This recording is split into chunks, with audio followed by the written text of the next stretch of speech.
રહ્યા છો Vadodara 24 hours news. હવે જોઈએ અગત્યના સમાચાર. વડોદરા શહેર તાંદલિયા ખાતે ઈદ ઉલ ફિત્રની નમાઝ અદા કરી એકબીજાને ઈદની મુબારકબાદી આપી ઈદ પર્વની ઉજવણી કરવામાં આવી. વડોદરાના તાંદલજા ખાતે ઈદ પર્વની ઉજવણી રમઝાનના પવિત્ર માસમાં સંપન્ન થતાની સાથે મહિના દરમિયાન રોઝા કરનાર, દાન કરનાર, ખુદાની ઇબાદત કરનાર લોકો માટે અલ્લાહ તરફથી તોહફા રૂપે ઈદ આપવામાં આવેલ હોય. આ ખુશીનો દિવસ માત્ર તહેવાર નથી પરંતુ પ્રેમ અને માનવતાનો સંદેશ છે. મુસ્લિમ સમાજના લોકો હિન્દુ, શીખ, ઈસાઈ કોઈ પણ ધર્મ હોય તેઓને ઈદની મુબારકબાદી આપતા હોય છે. ત્યારે આજરોજ શહેરના તાંદલજા વિસ્તારમાં આવેલ નૂરજહાં પાર્ક ખાતે આવેલ મસ્જિદે અક્સા ખાતે ઈદની નમાઝ અદા કરી એકબીજાને ઈદની મુબારકબાદી આપી ईद पर्व की उजवणी કરવામાં આવી હતી.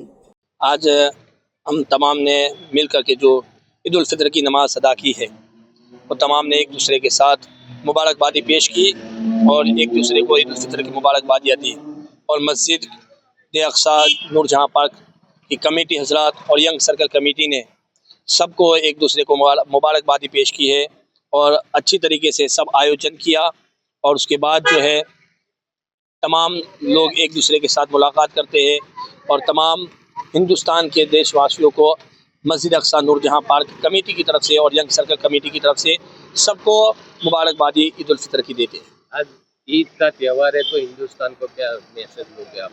आज जो हमारा ईद उल फितर का त्यौहार है उसके अंदर सबको शरीक होकर के जो हिंदुस्तान का भाईचारा है उसको कायम दायम रखे और हिंदुस्तान के कानून और क़वाइद को मद्देनज़र रखते हुए ईद उल फितर की मुबारकबादियाँ सबको पेश करें. आपका नाम?